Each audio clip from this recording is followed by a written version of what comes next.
The sky broke open over the Arizona flats, a fury of rain and thunder clawing its way from the east. The late 1,870 seconds had bled the land dry, leaving it a cracked canvas of drought and flood. What the sun didn't scorch, the storms drowned. Silas Cole stood silhouetted in the doorway of his cabin, his rifle a familiar weight against the frame. He watched the deluge tear through the parched earth, carving new veins into the soil. The cabin itself was a skeleton, 4 walls and a patched tin roof, built from the bones of a forgotten ranch house, the last ghost of a family swallowed by the raids. He'd raised it from the dust for one purpose: solitude. He'd been a scout for the army once, back when the art of tracking men felt like a calling. The pay was good, but the work scoured a man's soul down to the bone. He'd seen the charred husks of too many camps and put too many nameless bodies in the ground.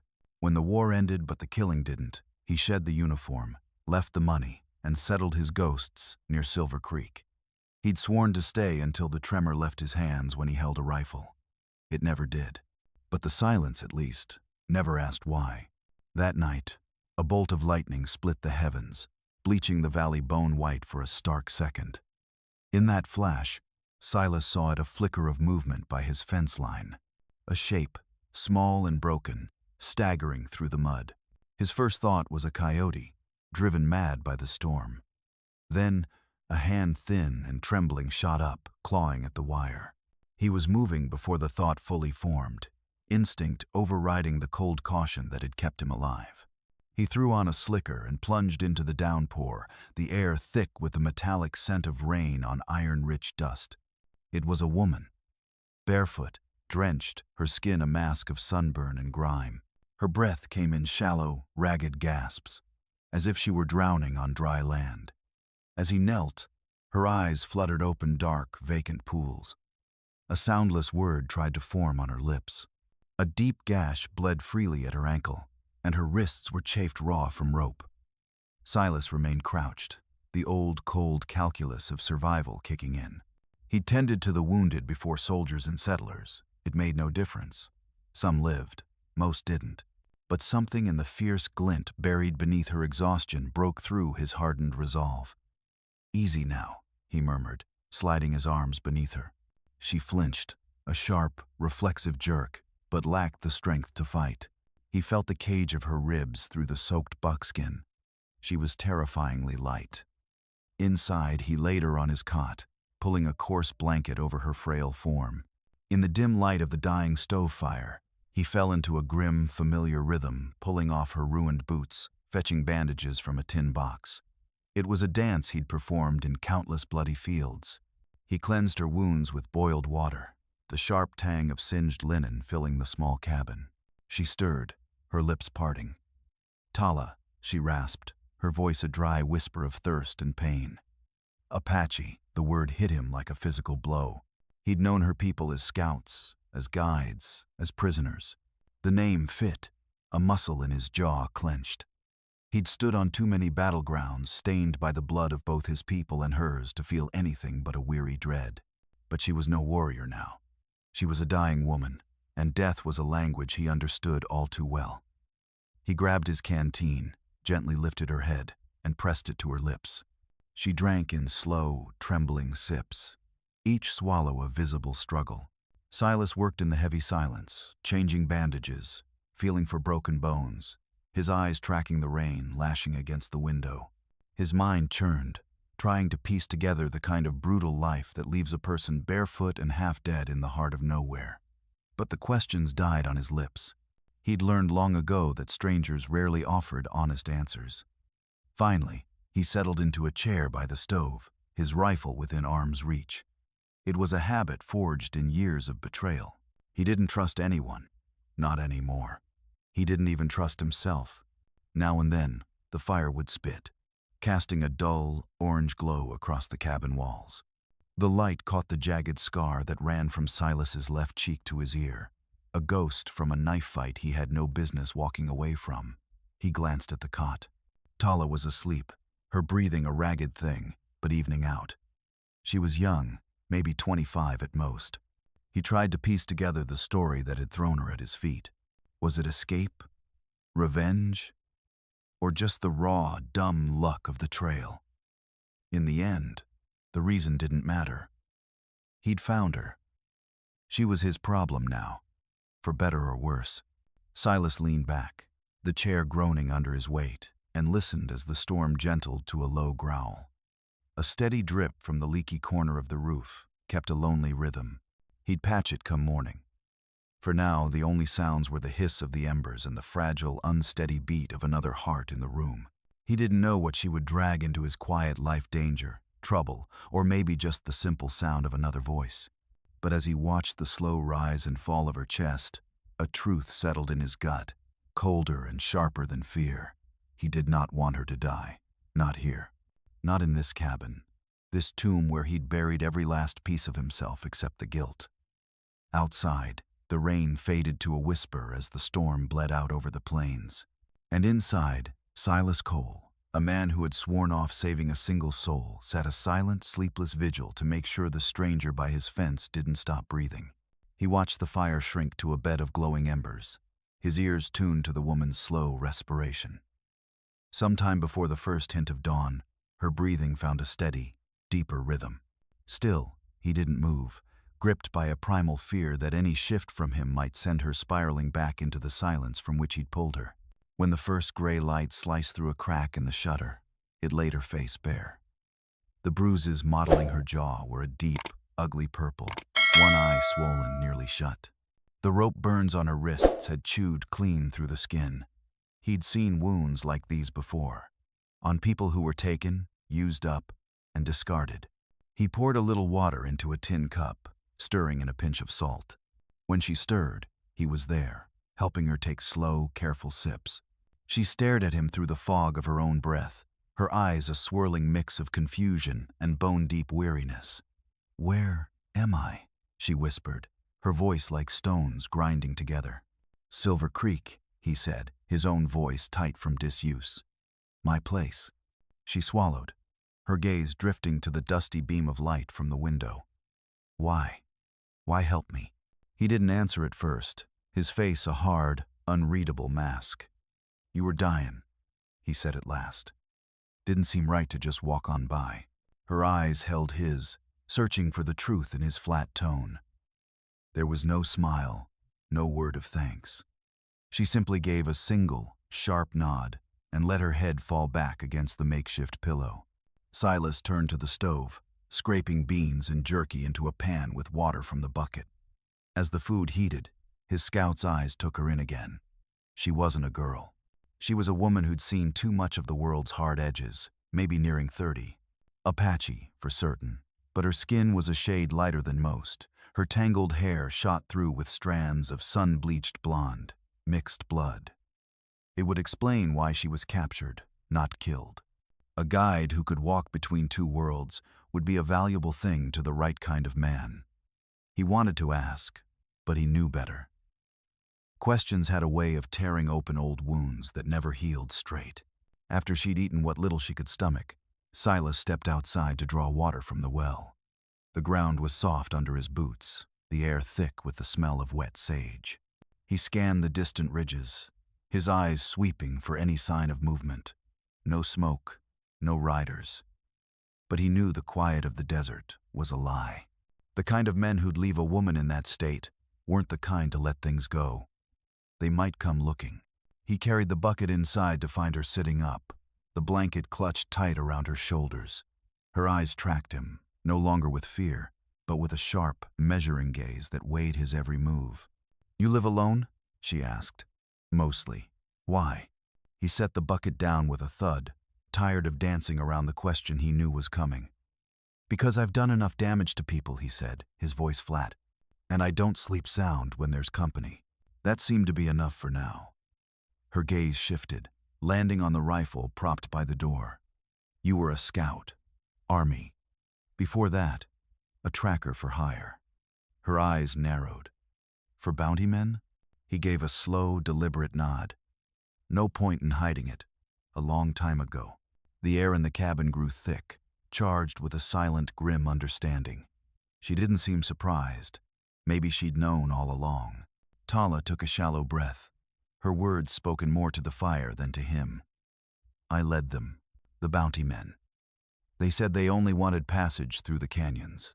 Promised they'd free my brother Taza if I showed him the way. She looked down at her hands, the skin still an angry red from the ropes. When the raid started, they didn't free anyone. They sold off what was left. Silas felt his jaw lock. It wasn't pity that hit him, but the cold shock of recognition. It was the kind of betrayal that sinks into your bones and never leaves. He stared into the fire, the orange light carving hard lines into his face. How long ago? He asked quietly. 2 years, maybe more. I stopped counting after they started trading me for supplies. He nodded once, a small, grim motion that spoke volumes. He didn't tell her that he used to hunt her people for men just like them. He didn't tell her that one of those raids might have carved the scar not just on his face, but on his conscience. Some truths were better left buried. The day bled away slowly. Silas replaced the bandage on her ankle, his hands steady and practiced. She winced, but didn't pull back. He saw how she never took her eyes off the door, always mapping her path out. He knew the habit well. It was the same one that had kept him breathing for years. Outside, the wind turned, carrying the dry perfume of the desert. The last of the rain had passed, leaving the hills washed in a clean, stark light. Silas went to check on Sage and the other horse, and his eyes caught it. A fresh trail near the wash. Hoofprints, heading north. He crouched, reading the story in the mud. 2 riders, moving at a steady pace. Not running, could be travelers, or it could be the men who left her for dead. He returned to the cabin to find her watching the door, the blanket wrapped around her like a cloak. You saw them, she stated, her voice void of question. He didn't ask how she knew. Not close, he said. Could be nothing. It's never nothing, she replied, her voice low but unyielding. They'll be back. Men like that never let go. Silas leaned against the wall, crossing his arms over his chest. Then they'll find they've kicked in the wrong door. Tala studied him, her gaze softening for the first time. He saw the flicker of a battle in her eyes, doubt against a nascent trust. She'd seen men make big talk before, but the flat, cold certainty in his voice was different. It wasn't a bluff. By evening, she had succumbed to exhaustion again, her breathing less ragged. Silas took up his post by the stove, watching the last of the daylight fade from the sky. He knew she was right about men who don't let go. But what struck him deeper was the hard-won resolve in her eyes, a strength that came from something more than just survival.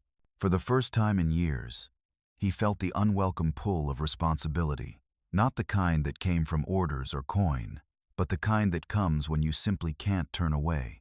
As night fell over Silver Creek, he methodically rechecked his rifle, slid the heavy door bar into its notch, and settled back into the chair. He had no idea what tomorrow would bring. But as he watched the firelight dance across her sleeping face, he knew one thing with an unsettling certainty. The past had just walked back into his life, and this time, he wasn't sure he wanted to drive it away. The morning broke sharp and cold. After a night of rain, the desert air had a bite to it, a chill that seeped through every crack in the cabin's old wood. Silas Cole was already at the stove, boiling coffee, when Tala awoke.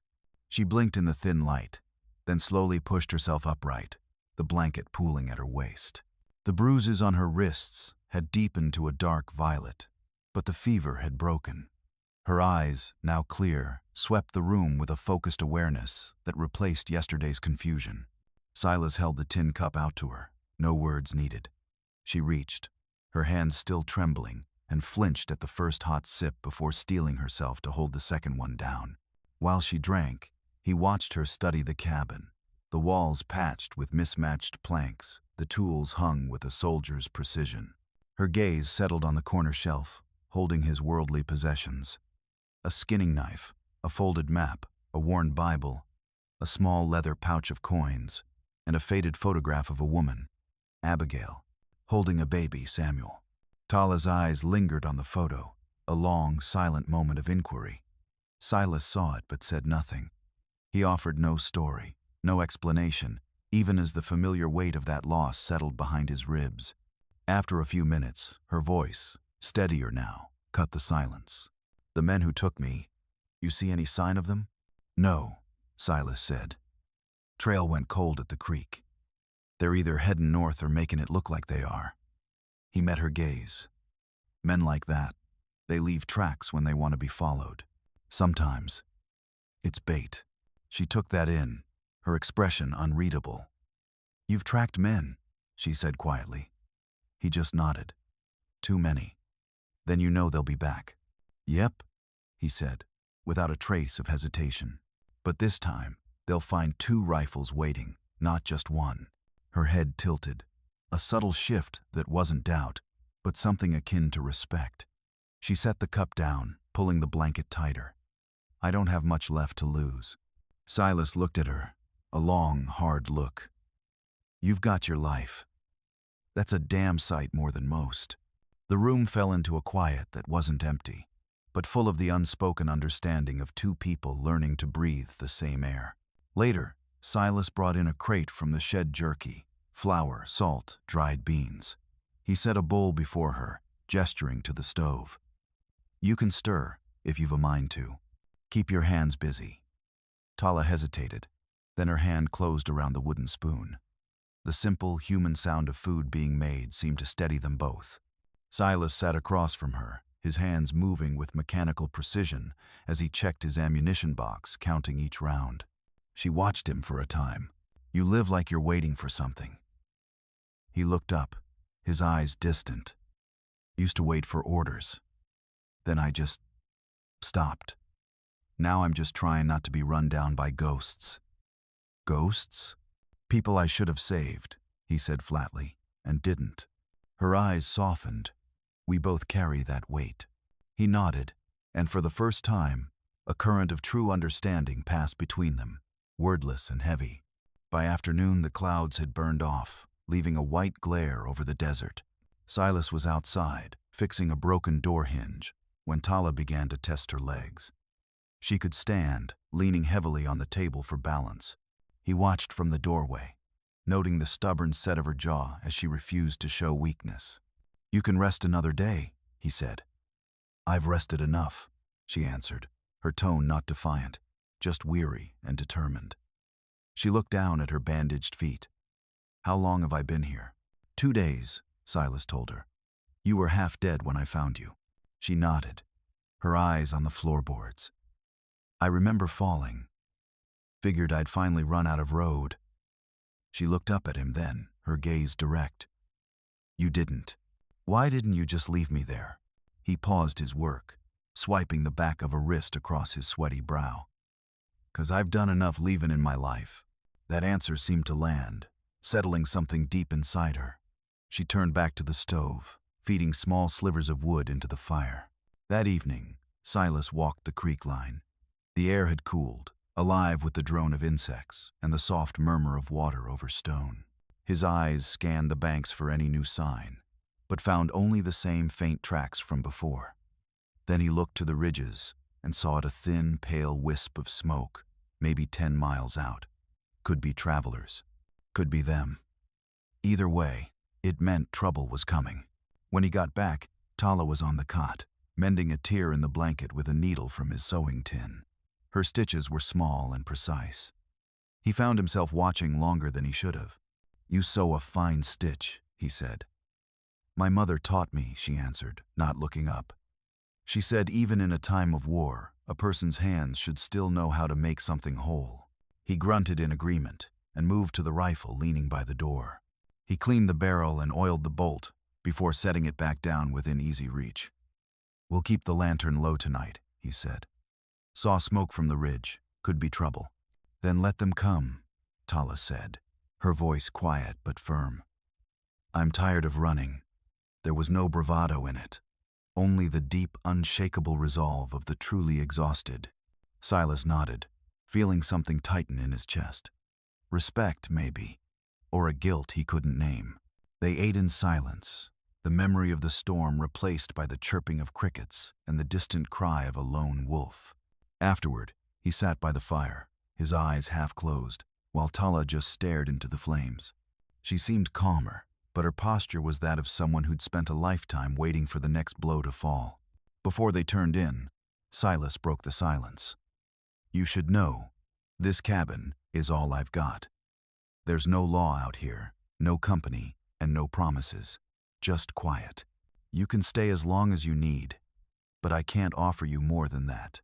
Tala met his gaze, her expression unreadable. Quiet is enough, she said. He gave a single nod and put another log on the fire.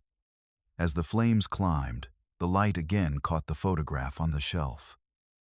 This time, she asked. Your family? Silas hesitated. Was. My wife Abigail and my boy Samuel. Fever took him back in 71. I'm sorry, she said softly. He clenched his jaw, giving a short, sharp nod. Me too. The silence that followed wasn't heavy. It was honest. For the first time in years, the cabin walls didn't feel like they were closing in on him. And for the first time since she'd fled her captors, Tala didn't feel like she was being hunted. The storm had passed, but the reckoning beyond the horizon was far from over. When the lantern was finally extinguished, they both lay awake far longer than they'd admit, listening for footsteps that never came, each wondering what the dawn would demand of them. The new day broke under a pale blue sky, the smell of dry earth rising to meet it. Silas was up before the sun, a habit burned into him from a life that had little to do with rest. He stepped outside, coffee tin in hand. The air was dry again, the storm a distant memory. From the doorway, he saw Tala in the yard, wrapped in his old coat, its hem dragging in the dust. She was moving, slow and deliberate, testing her balance on linen-wrapped feet. He just watched. She looked like a green soldier fighting off a fever, too stubborn to give in to her own weakness. She stumbled, catching herself on a fence post, and hung there, breathing hard through the pain. You'll tear your skin open again, he said, his voice rough. Tala turned her head, her face a silhouette against the rising Sunday. If I don't move, I'll never heal. Silas gave a small nod. She was right. He'd learned that same hard truth a lifetime ago. The body heals through use, not rest. He tossed the dregs of his coffee onto the ground and started for the barn. Come on then, he called out. If you're gonna walk, walk on solid ground. The barn was a half-collapsed skeleton of wood and wire. Inside, an old bay mare lifted her head, her coat dusty but her body strong. Silas took a brush to her mane with practiced strokes. Her name's Sage. Got more sense than most men I've known, Silas said. Tala reached a hand out, letting it rest on the horse's neck. The mare snorted softly but stood her ground, accepting the touch. Tala's hand lingered, gentle, almost hesitant. Was she born free? Silas shook his head. Caught near Yuma, years back. Same as most of us. He led Sage out into the sunlight and handed the reins to Tala. Walk with her, he said. Not far, she'll match your pace. Tala took the rope, and the old mare fell into step beside her as if they'd known each other for years. Silas watched, arms folded, as Tala instinctively found the animal's rhythm.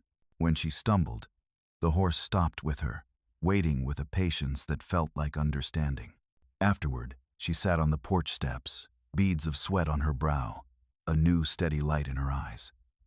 How long you been out here? She asked. 5 years, he said, since the army work ran out. No family. It was a statement, not a question.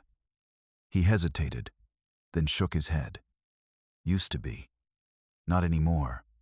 The war. He looked at her, his eyes hardening. I brought the war home with me.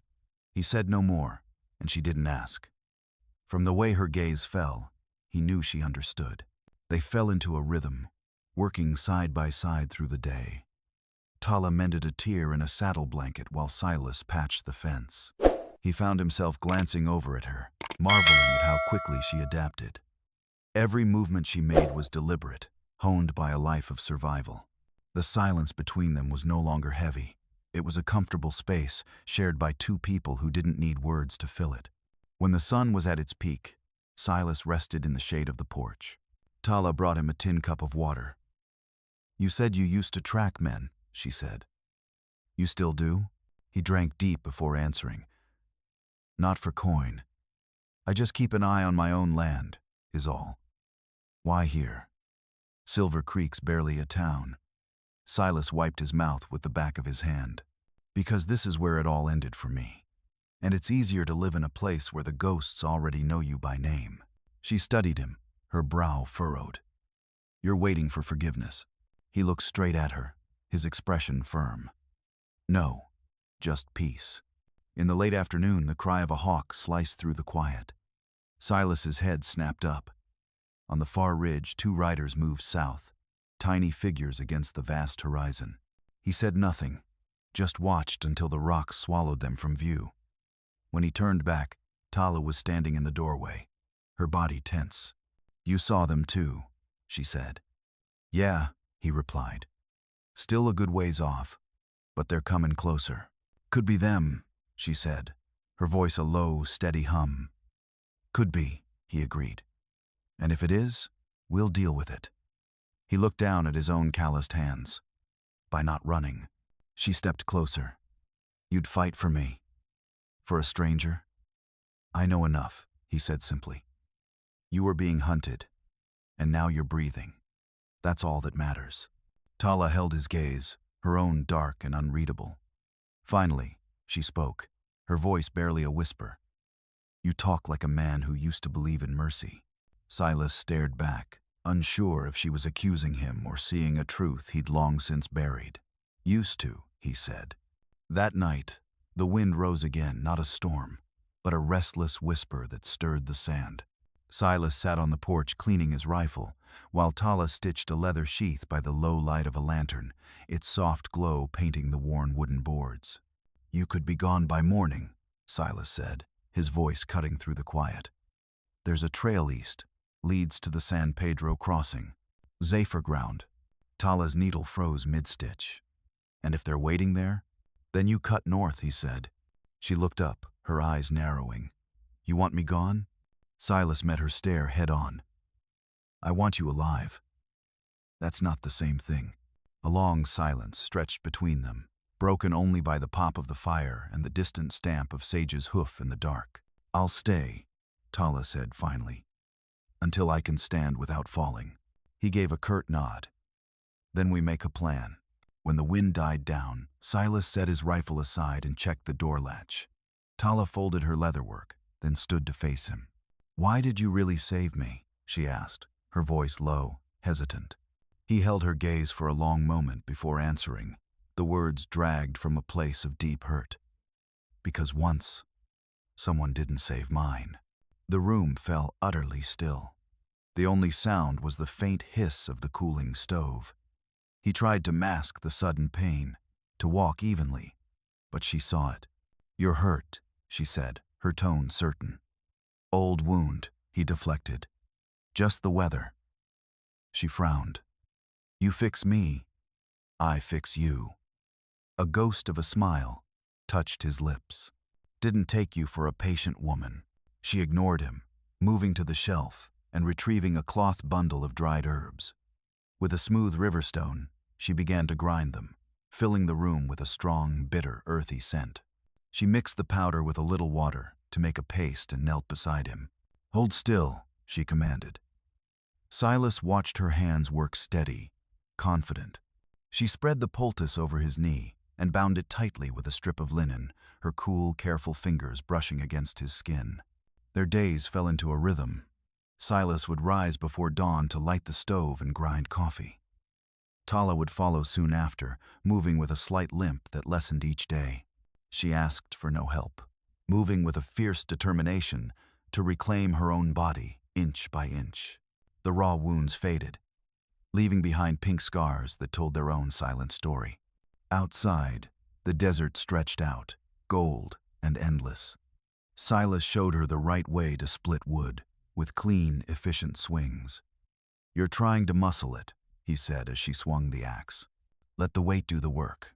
I've spent a long time fighting things heavier than wood, she said quietly, and brought the axe down with a sharp crack, splitting the log clean in two.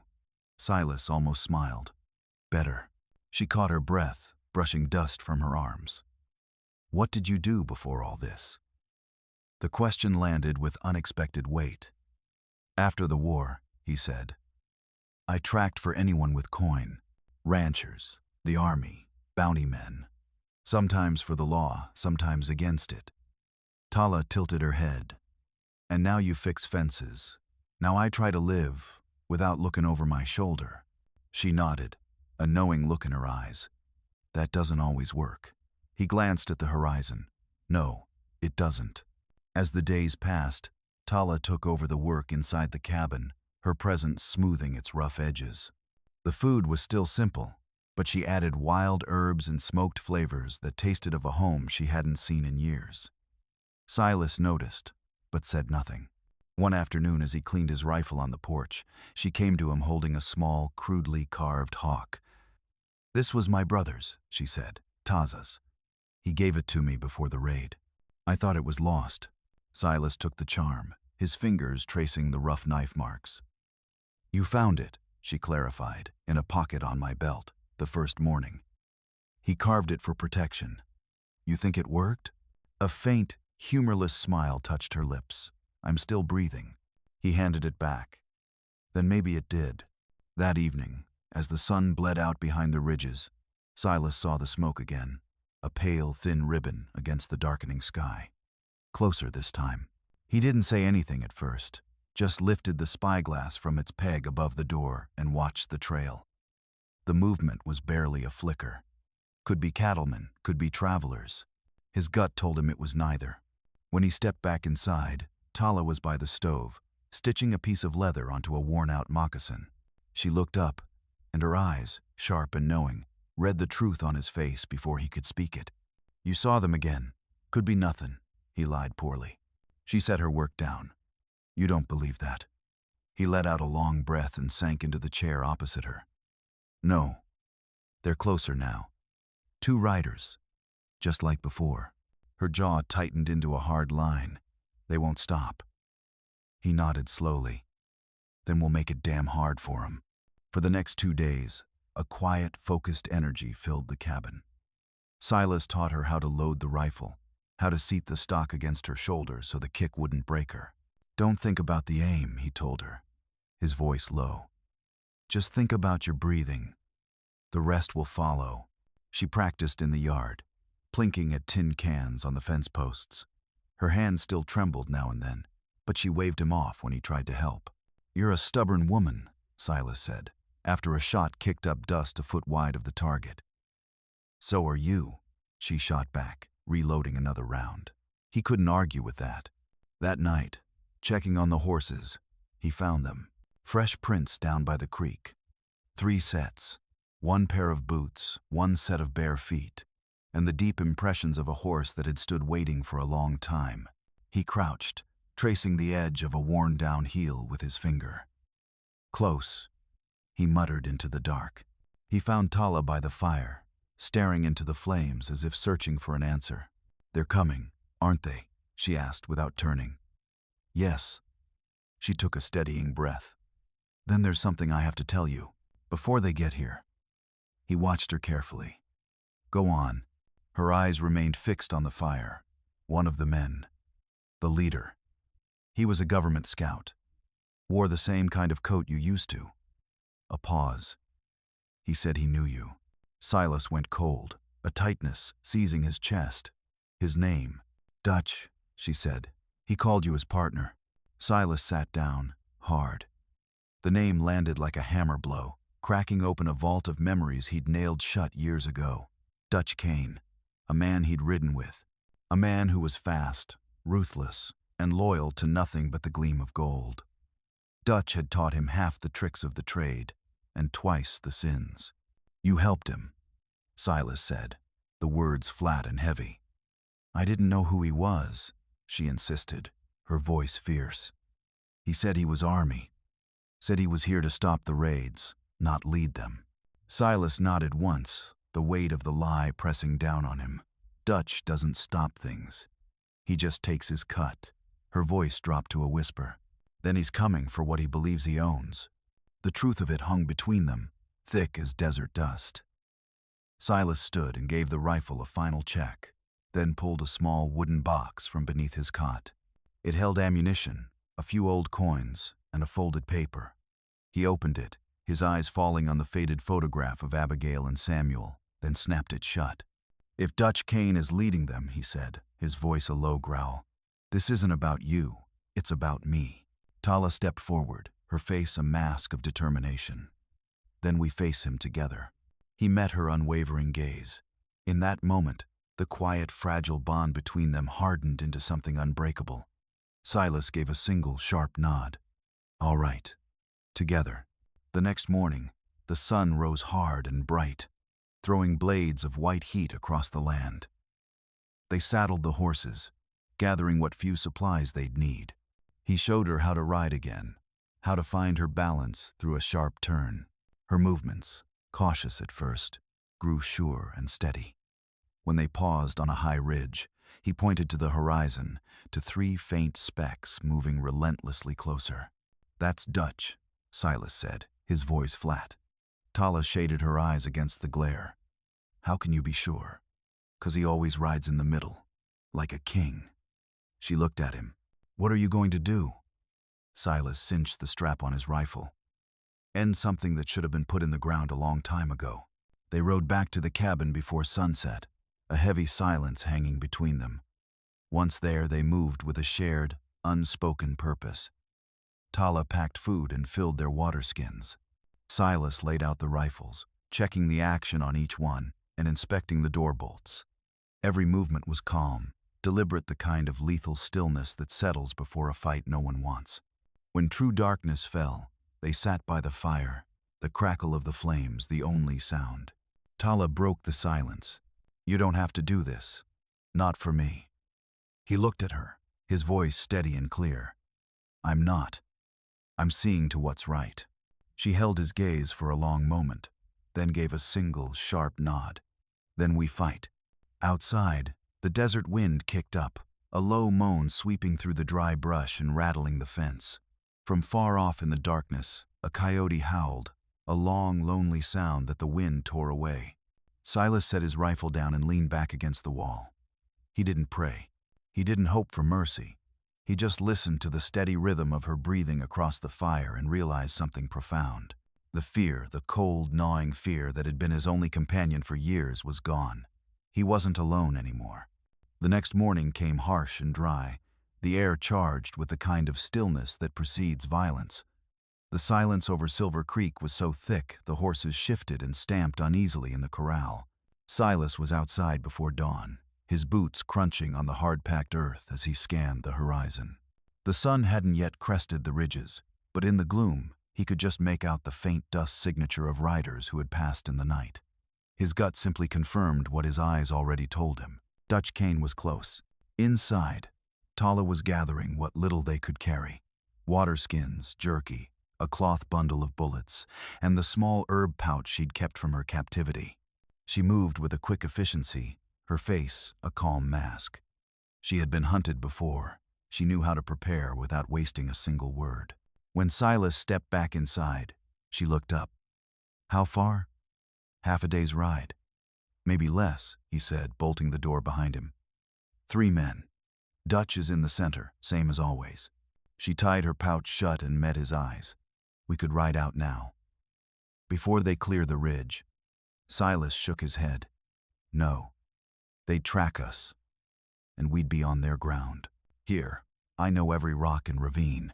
Out there, the advantage is theirs." She hesitated, then nodded.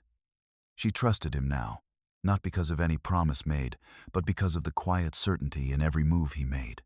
It was the steadiness of a warrior who had accepted the possibility of death but refused to run from it.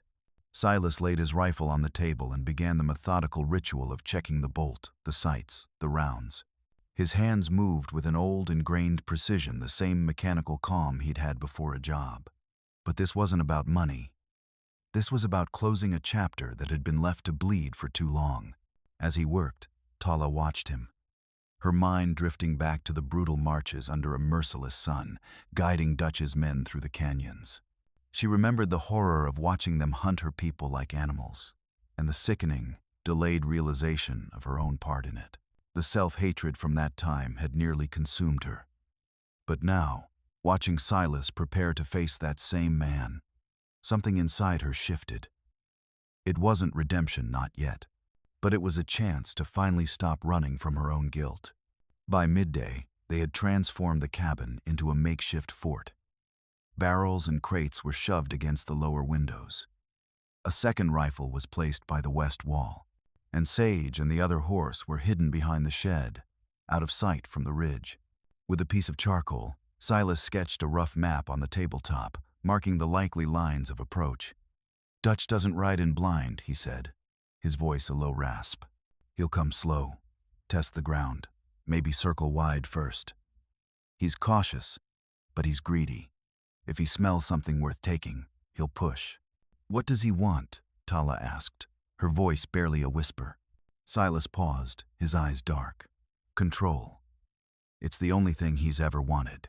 He uses people up, breaks them, and then calls it justice. You knew him well."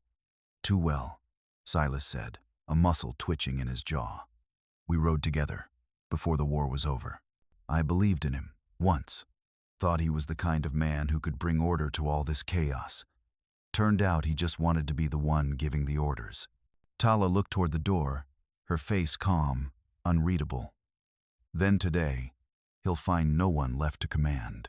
The afternoon heat pressed down, turning the air in the yard to a shimmering, distorted haze. They waited in a silence that needed no words. Silas sat on the porch, his rifle resting across his knees, his gaze locked on the trail. Inside, Tala crouched by a slit in the wall, pistol ready. The cabin smelled of sweat, gun oil, and wood smoke. It was just after noon when the sound came, the distant, steady rhythm of hoofbeats. Silas didn't flinch. He waited, his body still as stone, as the sound grew from a faint drumbeat to a clear, approaching threat. 3 riders materialized on the ridge, stark silhouettes against a bleached white sky. Just as Silas had predicted, Dutch Kane rode in the center, tall and arrogant in the saddle, his gray duster stirring in the hot breeze. Even from a distance, Silas could feel the man's swagger, the same easy confidence that had once led him into hell. They halted 50 yards out. Dutch raised a hand. "Cole." His voice, deep and horribly familiar, carried across the dead air.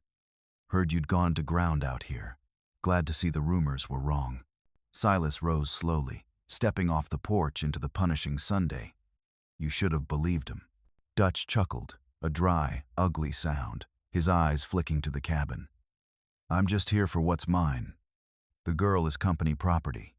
She doesn't belong to anyone," Silas said flatly. Dutch's grin went brittle. Always did have a soft spot for the losing side. He turned to his men. "Burn it to the ground if you have to. I want her alive." Before the last word left his mouth, Silas had the rifle to his shoulder and fired. The shot cracked through the silence, hitting the rider on the left square in the chest and throwing him from his saddle. The second man went for his gun, but a pistol shot erupted from the cabin, and he screamed as a bullet tore through his shoulder. His horse bolted, dragging him as he fell. Dutch dove behind a rock outcropping, bellowing curses as the desert exploded in a storm of lead. Bullets ripped through the air, chewing splinters from the cabin walls.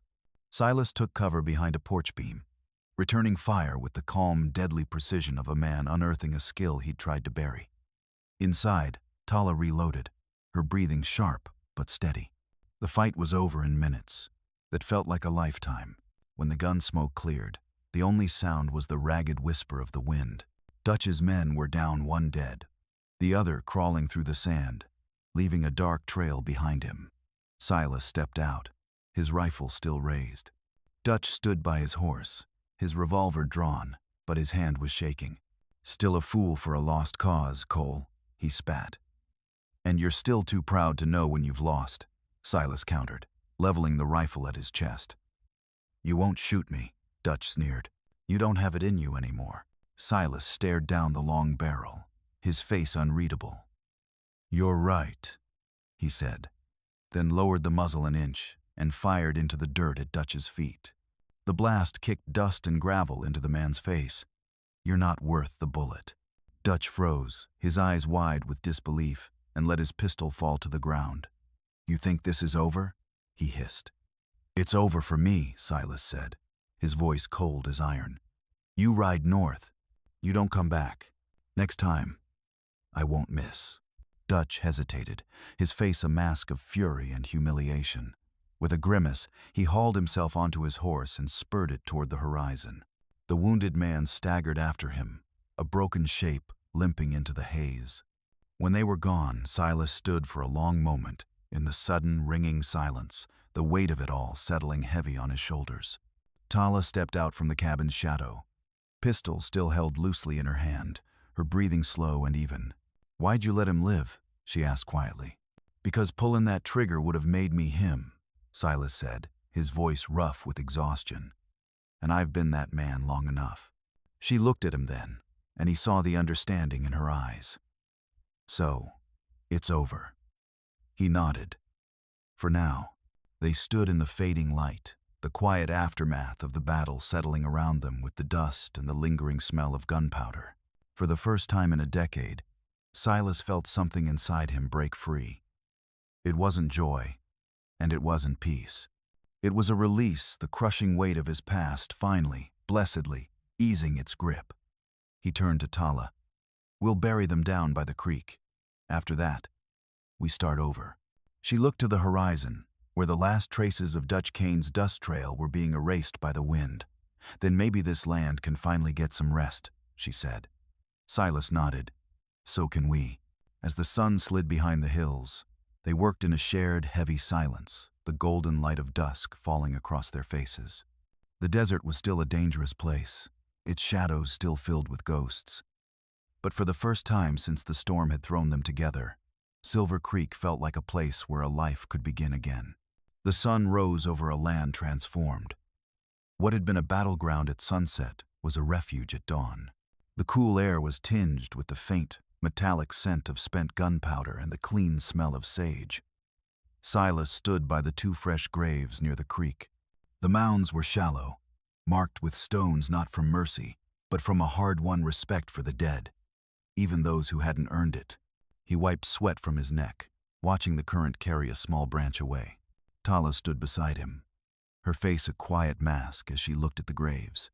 Her thumb brushed over the small hawk charm Taza had carved for her. "He's gone for good?" she asked at last. Silas kept his eyes on the horizon. "Dutch is a survivor. He'll find another town, another crew to run. But he won't be back. He knows I'd finish it next time." Tala nodded slowly, a shadow of doubt in her voice. "Men like that don't stop. They just find another person to hate." "Then let him hate the road," Silas said, cinching the rope on his canteen.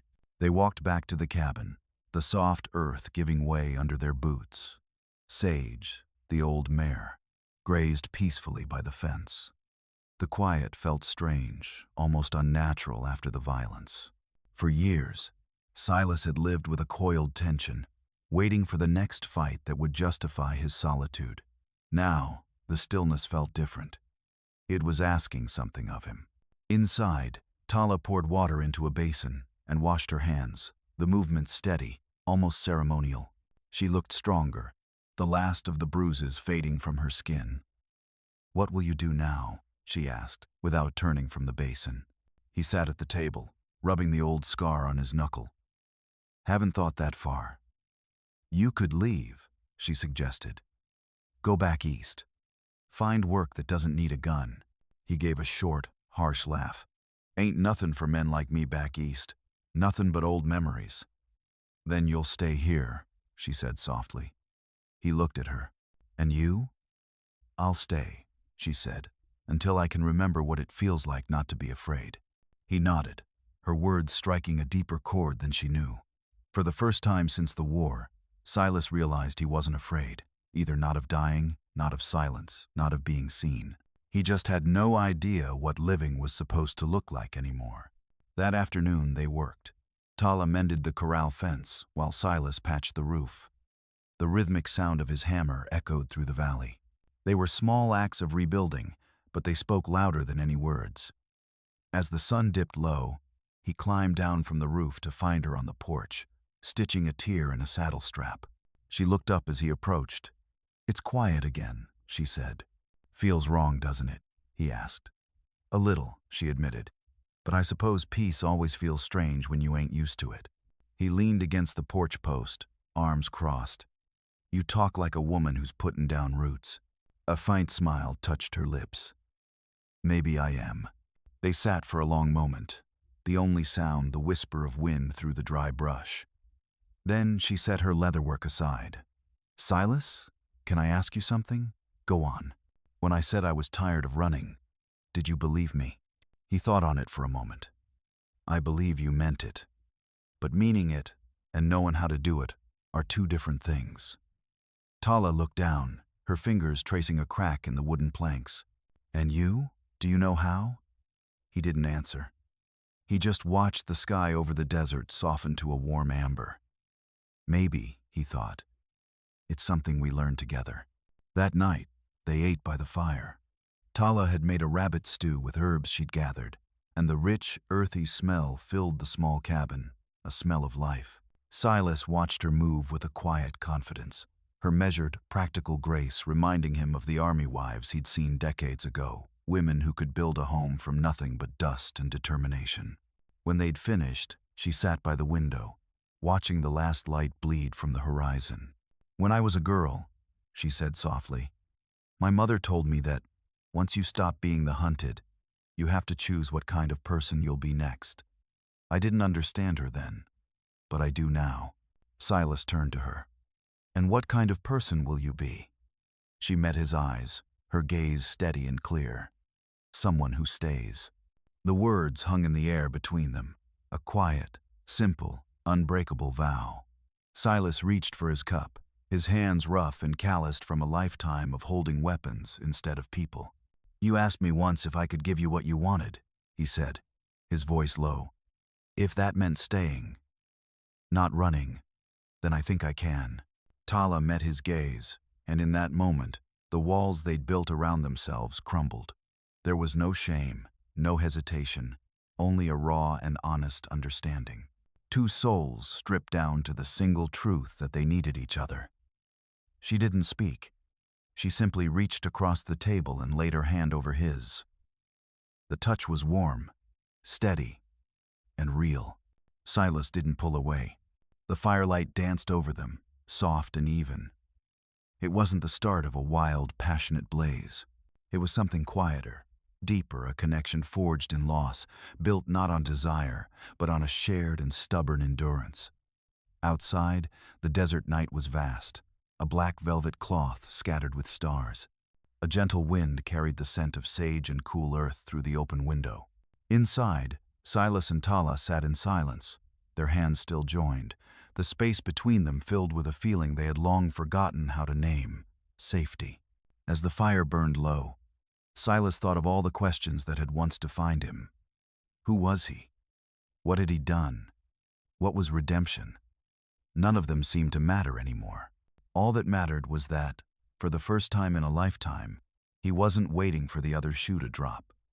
He was simply where he was meant to be, and staying felt like the bravest damn thing he had ever done. The weeks that followed were quiet, the silence so profound it felt strange at first. The land around Silver Creek healed, the dry brush yielding to the faint green of new life. The days grew longer, the heat steady but no longer cruel. Silas and Tala fell into a rhythm, their lives shaped by the small, honest routines of survival and homemaking. He spent his mornings by the creek, checking his traps. She tended a small garden she'd started behind the cabin, coaxing stubborn rows of beans, corn, and sage from the dry earth. Some days, they worked in comfortable silence.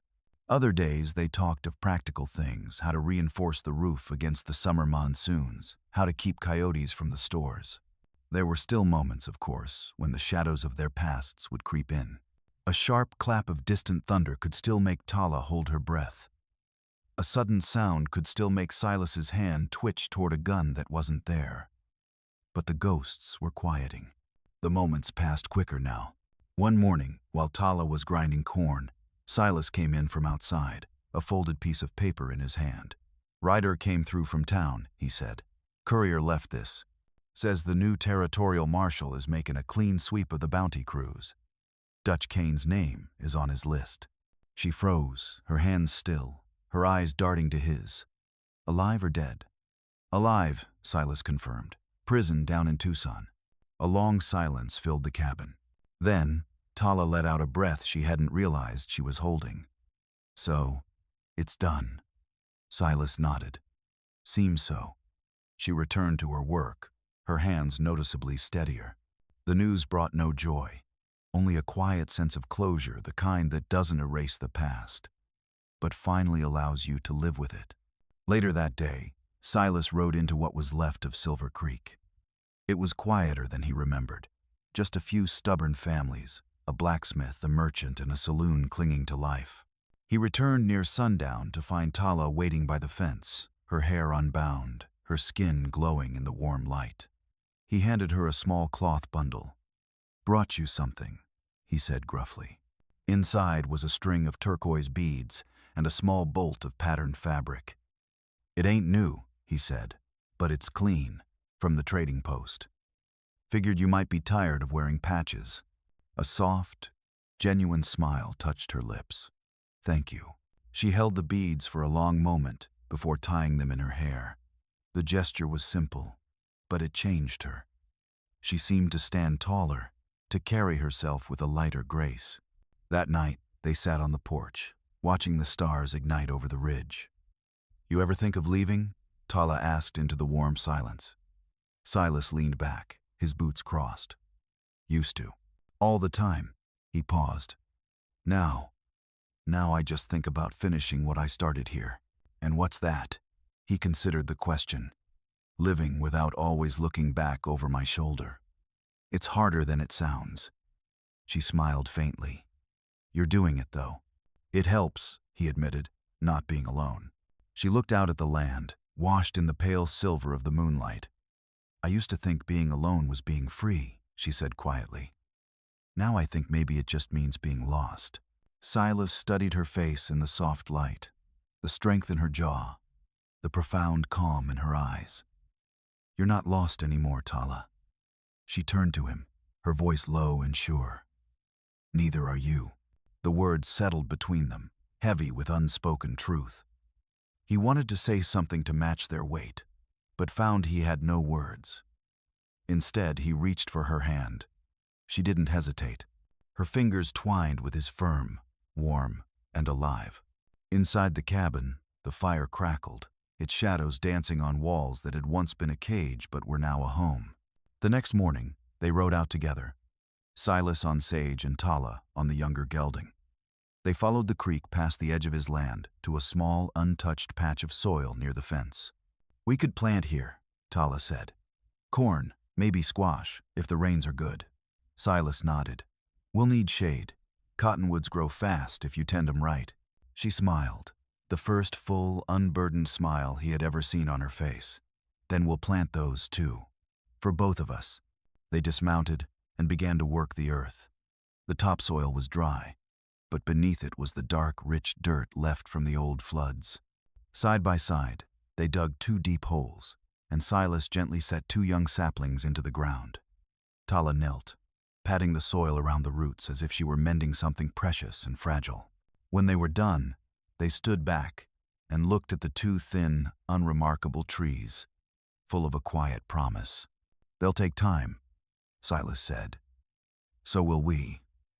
Tala stood beside him. He turned to her, the light catching the old scar on his cheek. "You think we'll make it?" She met his gaze, her voice calm and certain. "We already have." A soft wind moved through the valley, rustling the tiny new leaves. They rode back as the sun fell low, smoke rising from their chimney.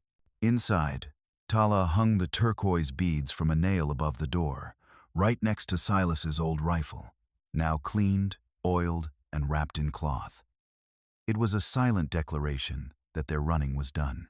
As night fell, the cabin glowed with firelight. They sat at the table, the silence between them easy and full. The desert outside was still vast and wild, but for the first time, neither of them looked to it as an escape. "You found what you were looking for, didn't you?" Tala's voice was soft, but sure. Silas thought about the years of running, the crushing weight of guilt, the men he'd buried, and the woman he'd found by his fence. He nodded slowly. "Yeah," he said. "I think I did." Tala reached across the table, placing her hand over his. "Then stay," she whispered. He didn't need to promise. He just squeezed her hand. And in that simple gesture, the answer was given and received. The fire burned low as the night passed, quiet and unbroken. By morning, the first light touched the 2 young cottonwoods they had planted. They stood side by side, their shadows long and even on the land.